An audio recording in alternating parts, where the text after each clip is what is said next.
Hello, and thank you so much for joining us today for this conversation, which takes some of the findings and recommendations from the report entitled An Incomplete Project, Australians' Views on the US Alliance. This report was authored by Professors Andrew O'Neill, Caitlin Byrne, Peter Dean and Stefan Fröhling, and funded by the Department of Defence. Today, we are joined by two of those authors, Professors Andrew O'Neill and Caitlin Byrne, but we're also joined by Dr. Tess Newton-Cain, who is the project lead for the Pacific Hub at the Griffith Asia Institute. And today we wanted to really dive into a conversation around Australians' views of the US alliance, in particular about Australia's immediate region and engagement with the Pacific, a really interesting thread that came through the research through this consultative approach. So we're going to dive into that today, have a conversation around the findings and the recommendations, and we're so excited and grateful that Tess, you could join us today to dive into some of those key findings and issues and really tease out what they mean for the alliance. So to start us off today, I think perhaps we could turn to you, Andrew, just to explain what those findings were from the report, in particular the ones that were relevant around the Pacific and regional engagement. Thanks very much, Scott. And look, it's great to be here today. I guess I would sort of start off by saying that essentially our consultations showed that overwhelmingly most Australians support the alliance with the United States. I think that's important to get that in the mix straight away. However, when we probed a little deeper, because that finding generally maps to a lot of the polling that's been done by Lowy, the US Studies Centre, and some of the Australian election study polling.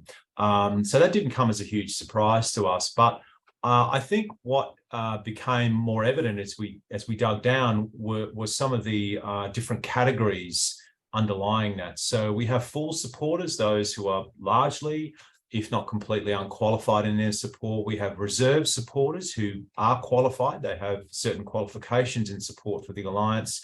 Then we have skeptics, people who, generally speaking, sort of see benefits, but are more skeptical. And then we have opponents who think the alliance is essentially antithetical to Australia's interests. And so when we dug even further into the views of the people we consulted with, we found a number of sort of key findings in the project, and there are 4 or 5 here. Before I'll just sort of touch on before I hand over to Caitlin.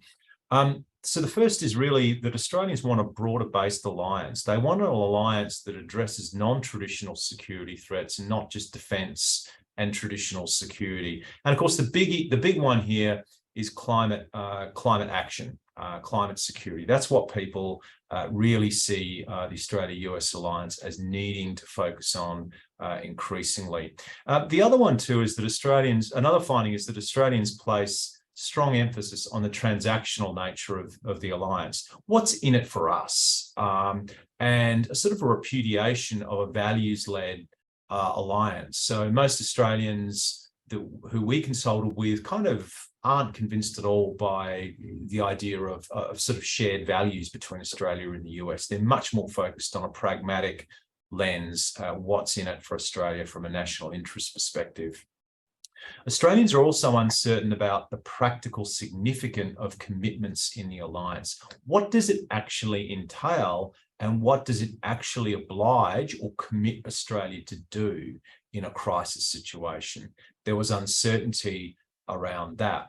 Another key finding was in relation to Australians not really being sure what the alliance means for sovereignty and the capacity to make independent decisions. There was some uncertainty around that, and sovereignty loomed large. And when we think of issues like AUKUS, for example, which really have been in the news since September 2021, a lot of the Australians we spoke to, while they might support AUKUS or be ambivalent about AUKUS, most of them believe that it does raise question marks about Australian sovereignty. And so I guess one last finding that I'll just sort of close off my comments on here is that supporters and opponents of the alliance, are concerned about the re-emergence of Trump or someone like Trump. And that, for us, speaks to a broader or I should say for the people we consulted with, speaks to a broader ambivalence, I guess, about the US system and the differences in value sets around things like reproductive health, gun control, and even the nature of democracy itself and how it's administered domestically. So there is a view that, yes, we're in an alliance with the United States, but, you know, there are important values that actually separate Australia from the US, and that this could pose a challenge. And you know, having a Trump or someone like Trump in the mix following the next presidential election could actually threaten the alliance. But as to the immediate region, Caitlin, you may have some views around that. Thanks, Andrew. And thanks, Scott, for your opening. It's really great to be here joining you from the traditional lands of the Turrbal and Jagera peoples here in Brisbane. And fantastic to have Tess on board with us as well. So I know we'll get to Tess in just a second, but I guess just to pick up on some of Andrew's comments, one of the things that really did stand out for us across the board with these consultations was the fact that regardless of how they felt about the alliance, most of the participants in this study felt very strongly that Australia's priority should be thinking about and engaging with our region, our immediate region. And for most respondents, that immediate region included Southeast Asia and the Southwest Pacific. So I think that's a really important element for us to kind of dig into. Many respondents felt this should be the priority for Australian governments in thinking about their foreign policy. Those that opposed the alliance, and as Andrew mentioned, were a small group of those, felt that in fact the alliance might well be holding us back from genuine engagement in the region. I think these are important points to pick out, unpack. Many, though, really felt that Australia hadn't built the kind of close relationships that it should have across the region. You know, although, as we know, the current government is thinking much more deeply about that engagement now, but by and large is under-delivering when it comes to leveraging the alliance for that regional engagement. Again, just to pick up on the point that this research was set against the backdrop of the government having just signed up to the AUKUS Pact, the announcement that was made by President Joe Biden, UK President at the time, Prime Minister at the time, Boris Johnson, and Australian Prime Minister Scott Morrison. A decision and an announcement that was made with enormous fanfare at the time, but took our region by surprise, took many in Australia by surprise. And so these were some of the events playing out in the backdrop, and I think they reinforced some of the feelings that came through in the consultation. And so coming to this finding here, and consistent with those comments there, whether people strongly supported the alliance or opposed the alliance, it was a common, consistent thread that Australians thought we should be doing more in the region and doing more perhaps with or apart from the alliance within the region. And so I think now I'd love to speak with you, Tess, to reflect on your experience and expertise. Do these findings, these comments, do they surprise you? Are they consistent with discourse that you hear? What did you think about those? Thanks, Scott, and thank you to Andrew and Caitlin for inviting me to be part of this conversation. I think the findings, in one sense, the findings are surprising, in as much as generally the Pacific does not loom large in Australian thinking. Foreign policy doesn't loom large in Australian thinking, and within the foreign policy ambit, the Pacific tends to struggle to get any sort of bandwidth at all. However, this research and what we've seen in Australia recently is something of a new uncharted territory. So we've got to remember that, you know, if we think forwards from the research during the federal election last year, the issue around Solomon Islands signing a security agreement with China was so big that it actually interrupted, you know, it became a federal election talking point. Now, that is unheard of, that during federal election campaigns, anybody would be thinking about Solomon Islands or anywhere in the Pacific. I think that is that is indicative of the heightened level of awareness in the Australian community of the region. And we've seen that by reference to increased media activity. I think we've had 2 or 3 60 Minutes shows done in Vanuatu, in Solomon Islands, in Papua New Guinea. There's a lot more media focus. We've had more journalists going to things like the Pacific Islands Forum, certainly since COVID. So these are, you know, that kind of heightened awareness that you know, places like Papua New Guinea, Solomon Islands, Fiji, Vanuatu, they're getting more mentions in mainstream media than has been the case for a very long time. Now, there is a counterpoint to that, which is what is driving that increased interest. And certainly based on the conversations I have in places like Fiji and Vanuatu, where I was 3 weeks ago, and meeting with Pacific colleagues, there is still, and I think understandably and quite rightly, a concern, or certainly a recognition, that what is driving that is this sense of, well, you know, it's about China, it's the but China question. So that is what is driving this increased interest in the Pacific. I think this comes back to one of the points Andrew made about the transactional nature of Australian thinking.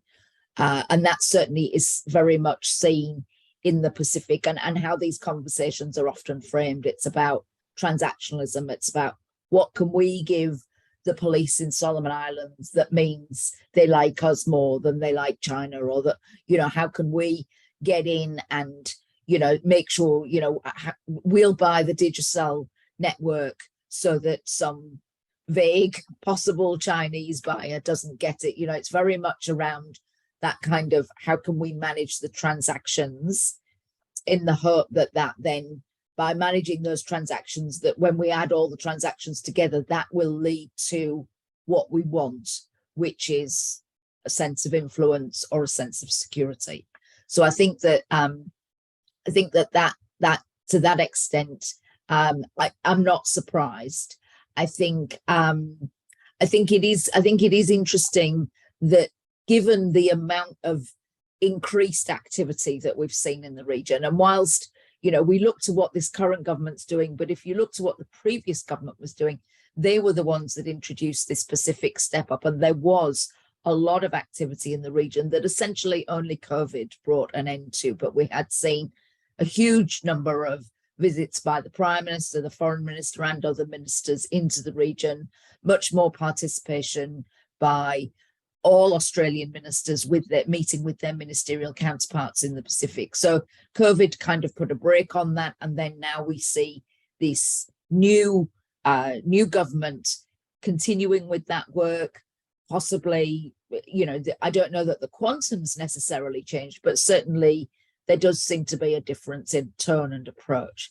So I think, given that there has been that increased lift of activity, I think what is interesting is that your respondents and the Australian public still wants more. And I think that then leads to the question, I think that leads to 2 questions, you know, and again, it's a quantum and a quality issue. It's like, what more do they want in terms of activities or engagements or projects or whatever it is, but also, what more do they want in terms of the way in which these engagements are structured and carried out? What are they looking for in terms of the quality of those relationships, the tone with which Australian officials engage with their Pacific counterparts? Is, you know, how, to what extent is that feeding into their sense of still wanting more? So then, Caitlin, Andrew, were there any follow-up questions or comments perhaps on some of what Tess has shared there? I might jump in on that, because I think there is a really important point to be thinking about in terms of taking this forward. And one of the experiences, quite separately to the consultations that I've certainly had, and I think, Tess, you may have had as well, is hearing a remark sometimes made by policymakers from the US that if you want to understand the Pacific, go to Australia and talk to Australians. Actually, I think one of the things that we need to think about is, if you want to understand the Pacific, go to the Pacific and talk with policymakers, people, civil society leaders, media, church leaders in the Pacific.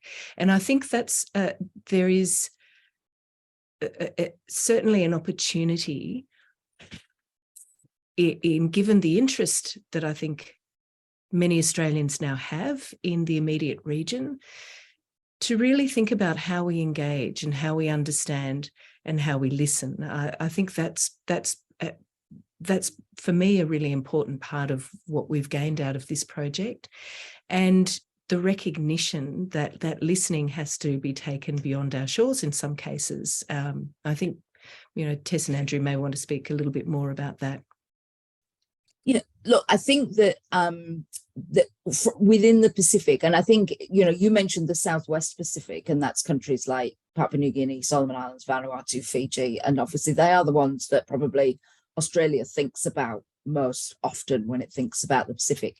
But it's important to remember that those countries sit within a wider grouping, whether it's the Pacific Islands Forum or however that's described, and their thinking is influenced by the heritage and the experiences of other countries. So their thinking, particularly at the Pacific Islands Forum level, is influenced by things like the nuclear legacy for countries like Kiribati and Marshall Islands.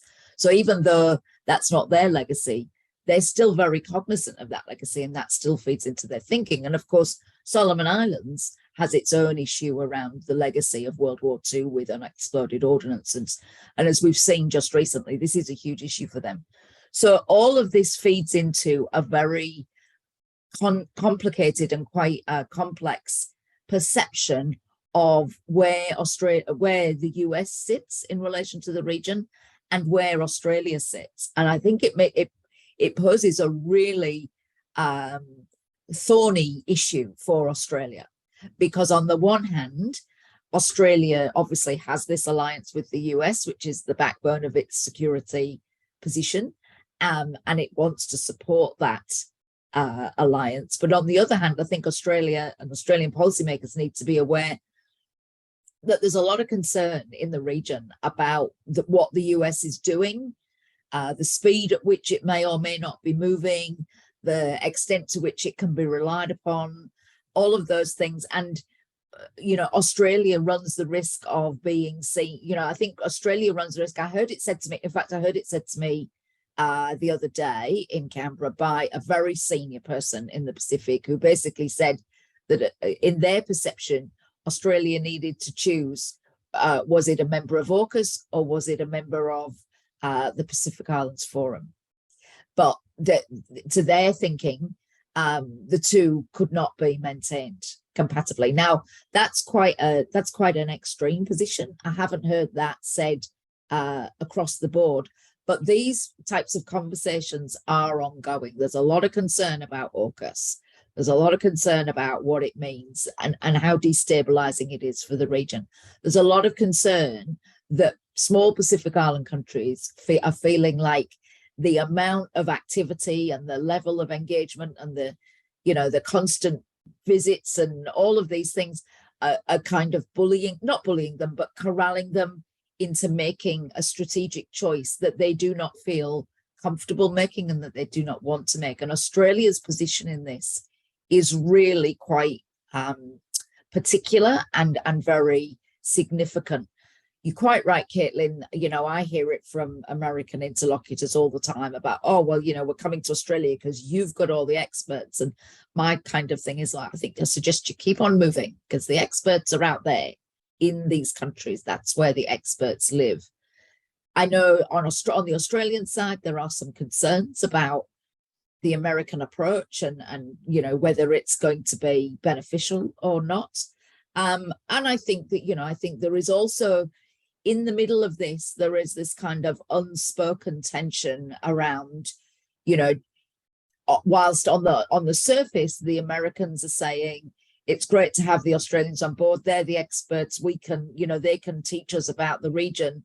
But the unspoken bit of this is, we left this to Australia. They've stuffed it up. Now we have to come in and fix it. And I think that tension is playing out in different ways. And so it makes for it makes for a very complex environment, or an increasingly complex environment. It was already complex, it's increasingly complex. But I think it's really important to remember that Pacific interlocutors carry with them a whole range of imperatives, a whole range of colonial memory and post-colonial memory that informs a lot of this. And, Australia does run the risk of being seen as a US proxy. It's kind of always run that risk, but I think that risk is heightened at the moment. Yeah, I might just add just a few thoughts into that. I mean, Tessa's reflections, I think one of the reflections towards the end of Tessa's comments was around Australia's obligations or its sort of commitments as an ally. And I think in a sense, the fact that you do have an intensification of US-China geostrategic rivalry that is playing out in the Southwest Pacific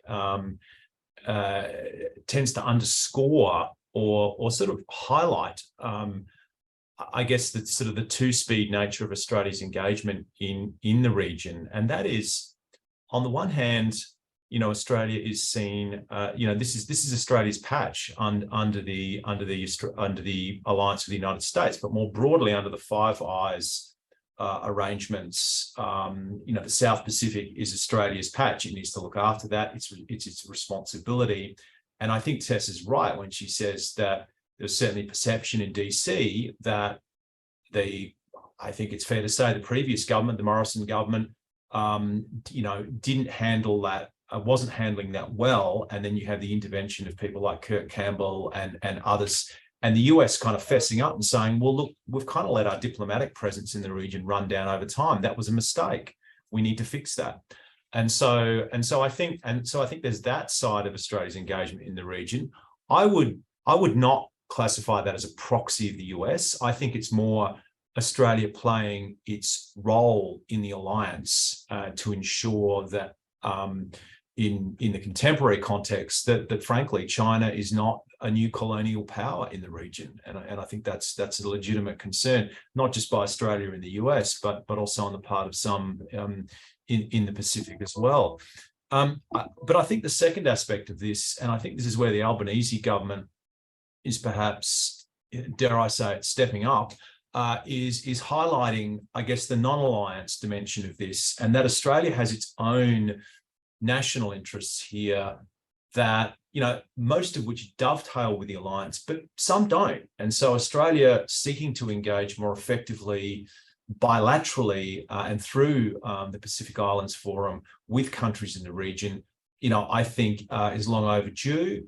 It harks back, to me, probably to the Hawke government's approach, which was, yes, we have alliance responsibilities in the South Pacific, and we'll do our bit with the South Pacific Nuclear Free Zone Treaty. We'll kind of, we'll take care of nuclear interests there. But actually, there are a whole range of other things that we're not necessarily going to, toe the US line on, in environmental issues, for example, other issues as well. So I think we can probably expect a little bit more of that from the Albanese government. I think Labor governments tend to have a bit more, they do tend to be more conscious of that binary in Australia's approach. Alliance obligations here, national kind of objectives here, bilateral objectives in terms of raising Australia's, pursuing Australia's national interests, if I could put it like that, in the region.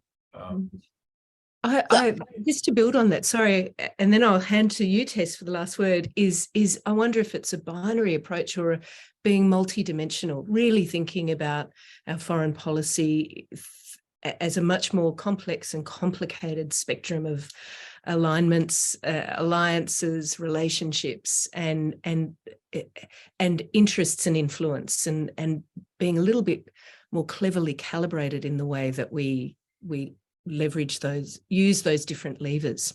Sorry, Tess. Yeah, so Andrew, I was first of all going to pick you up on your use of the term "our patch."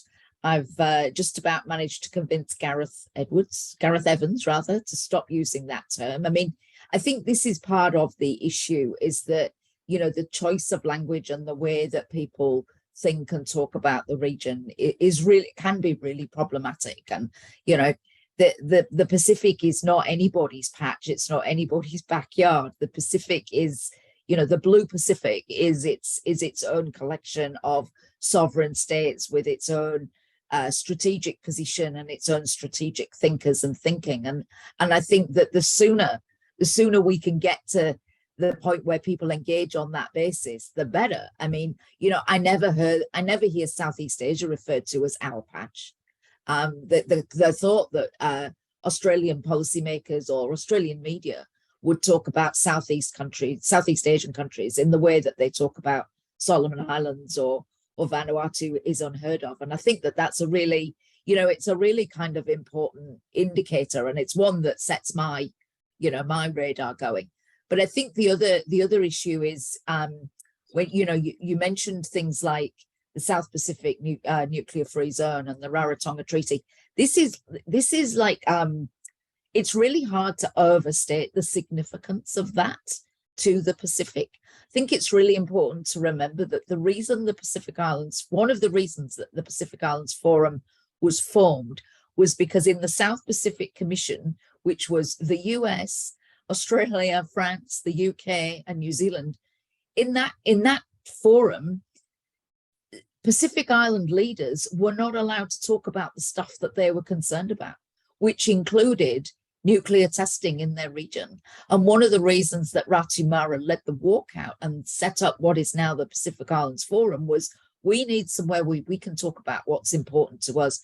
And that was one of the things. It was decolonization and it was nuclear testing. And those issues are still live issues in the Pacific.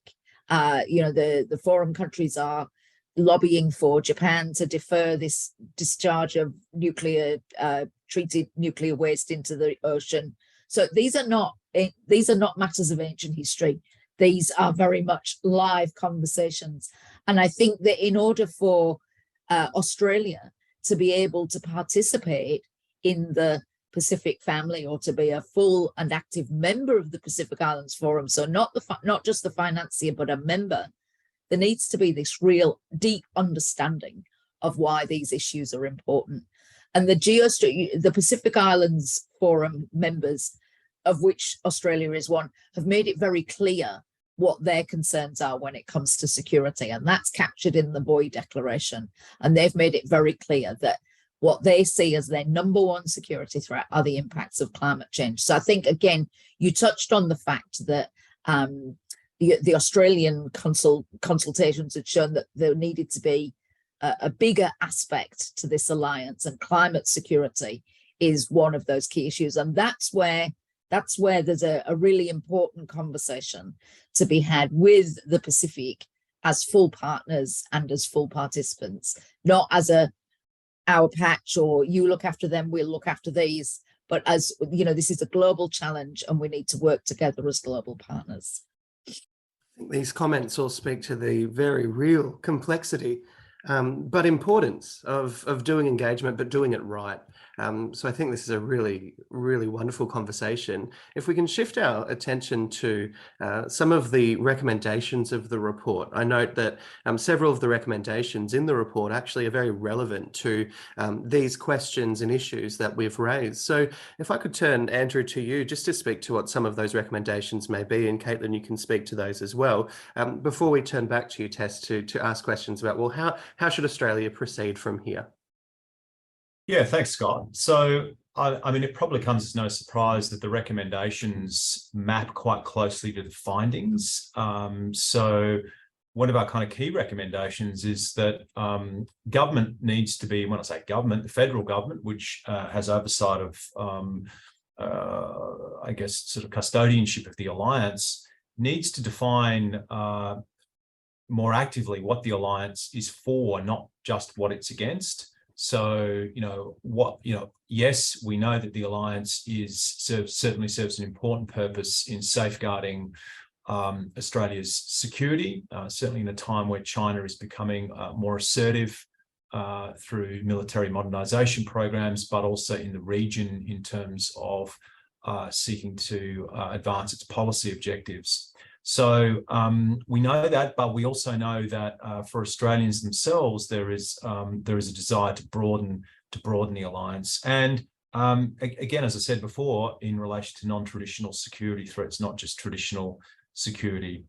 Again, I think looking towards how Australian governments can perhaps more effectively underscore the importance of sovereignty. So, for example, explaining to the Australian population that Australia chooses to have an alliance with the United States because it's in the country's sovereign interest to do so, and that from a national interest perspective, a cost-benefit perspective, to use that sort of transactional language, it just makes sense to do that. And even supporters who we interacted with were keen to see greater emphasis on Australia's sovereignty in the way we talk about the alliance. Focusing more on interests rather than values. A key finding in our consultations, as I mentioned before, was that, you know, rules-based order, shared values doesn't really wash with Australians who we interacted with. It's not to say they're not relevant. It's just that they're not particularly prominent or salient in the thinking of Australians and how we think about the alliance. It's much more focused on core interests, being pragmatic about, frankly, what a small ally can get out of an alliance with a major power. And finally, but by no means least, our recommendation is, two more.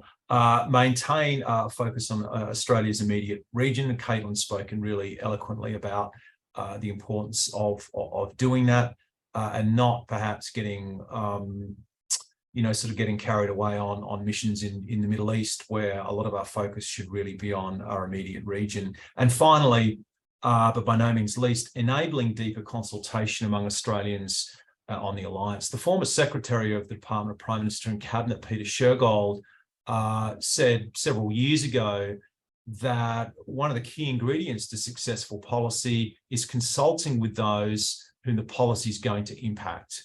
And we really, we strongly believe Shergold's advice, and we recommend in our report that the Australian government should really take that to heart in the way it approaches alliance management with the US.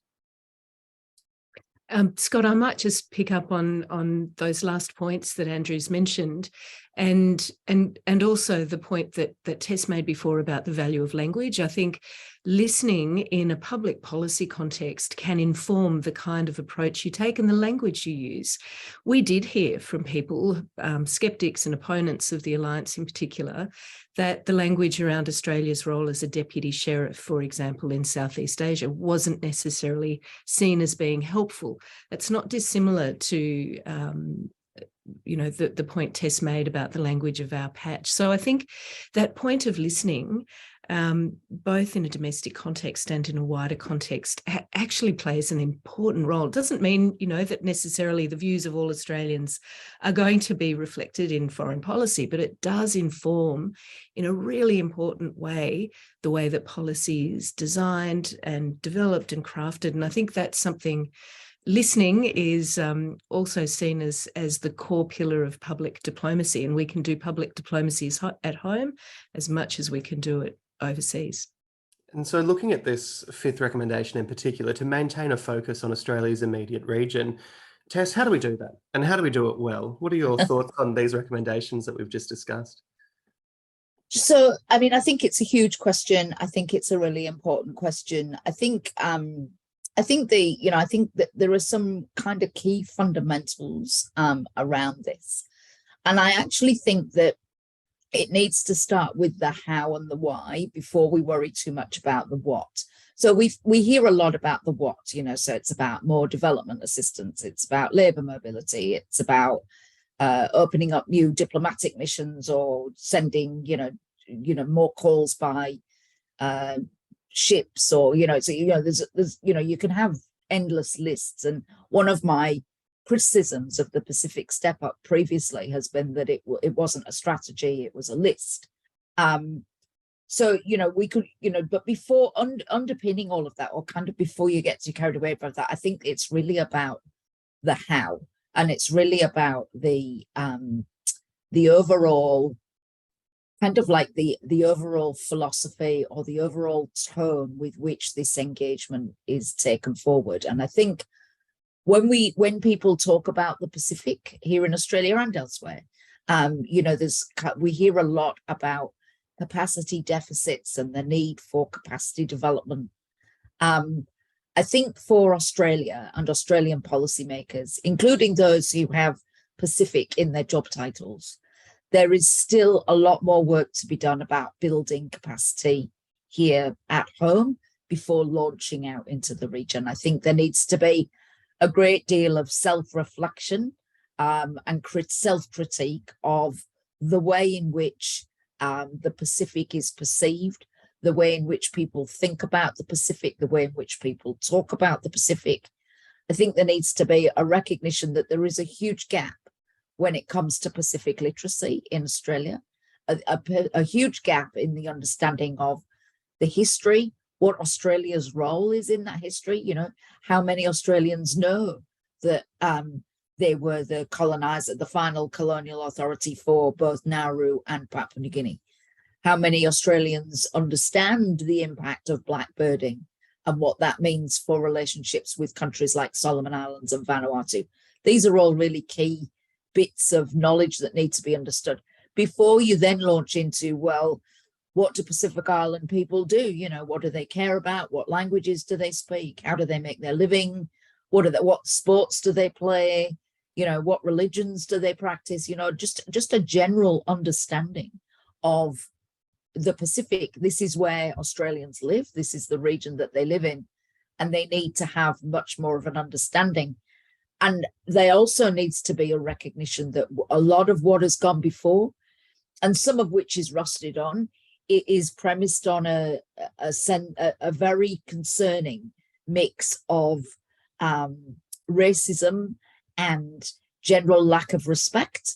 And that feeds into how Pacific leaders are treated, how Pacific people are treated, the extent to which Pacific people are invited into conversations, the levels of trust between Pacific agencies and Australian agencies. I heard very recently something I've heard lots of times before, which is, you know, you tell us you want us to, it's all about sharing information, but you don't share information with us. You take our information and you do but you don't give any back. You don't trust us with security information, transnational crime information, all of these things.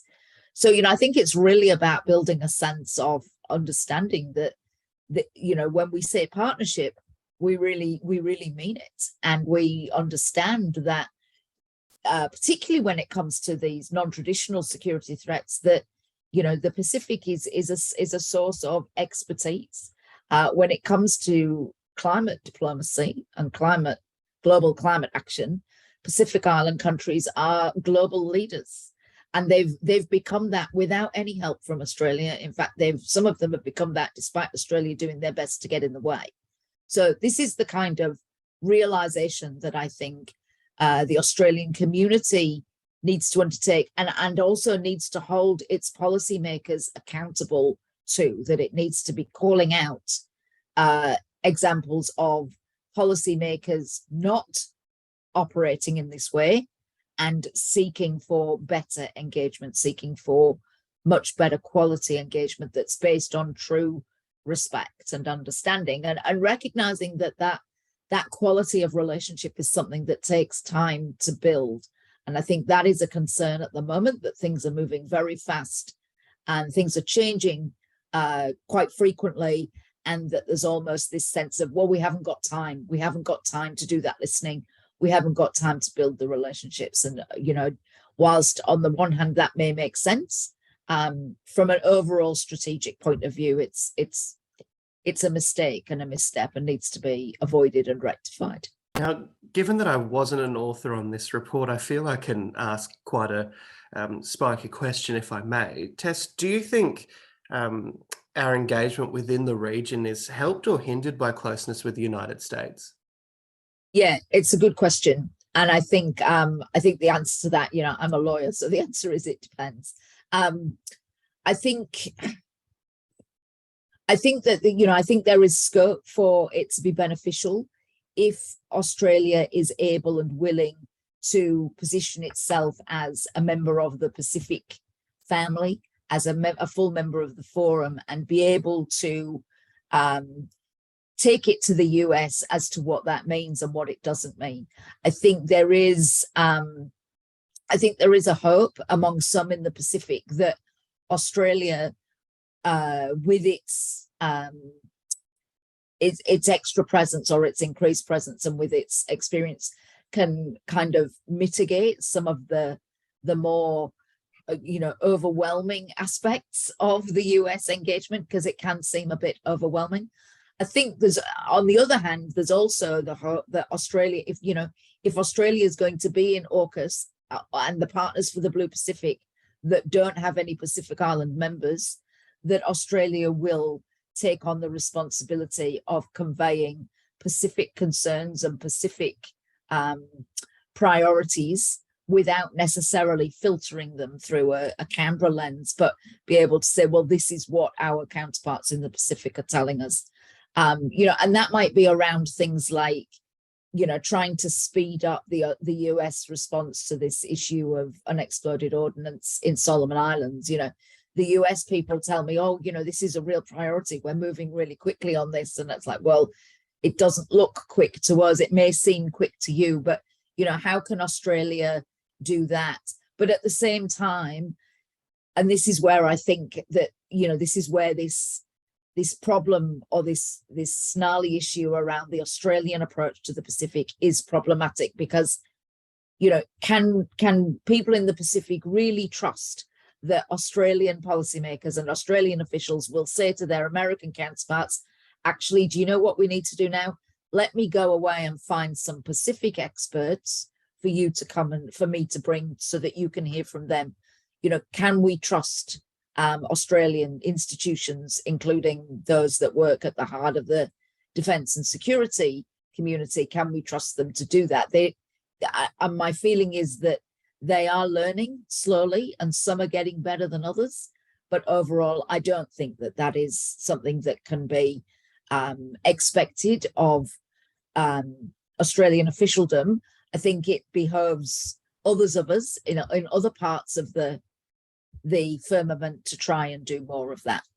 I think we could come to a couple of concluding remarks now as well. It's been a thread, not just of this conversation, but the report as well, to listen to the voices of the Australian people, to find the Australian perspective.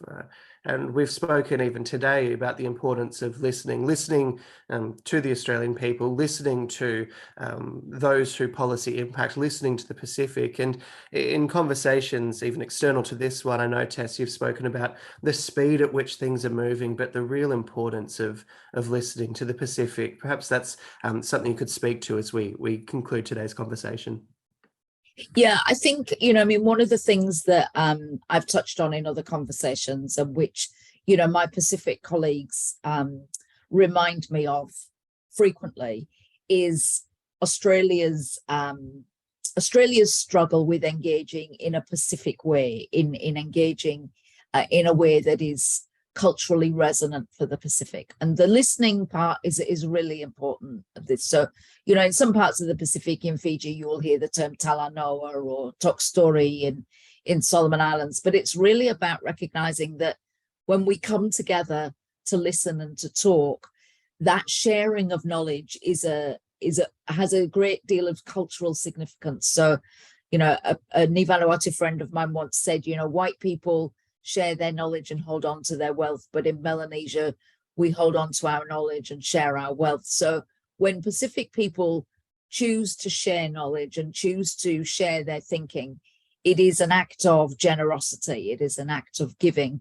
And I think that when we engage in listening, obviously it needs to be deep listening, but it also needs to be a recognition that this is a reciprocal process that we're engaged in now. And how is that generosity of sharing of thinking, how is that being acknowledged, and how is it being reciprocated? So I think that's something that still needs to be worked through in Australian diplomacy and engagement strategies. And I think the other thing, and I've said this a few times before, is that whether it's the US or Australia, or the US and Australia together, when engaging with the Pacific, I think there needs to be much more readiness and willingness to be able to hear things that may be uncomfortable, that may include critique of what's happened previously, but also conversations that are really important in the Pacific that often get closed down by others. So that might be around, self-determination in West Papua, or the nuclear legacy in the Northern Pacific, or other issues to do with labor mobility. These are big concerns for Pacific people, and they have a range of things to say, and they need to feel, I think they need to feel encouraged and supported in recognizing that all of their perspectives are valid, rather than feeling like they have to say the right thing to keep people happy.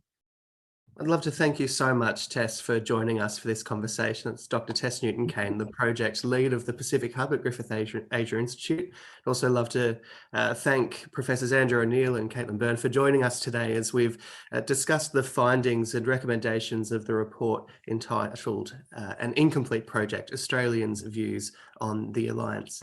Thank you so much for joining us today. Thank you.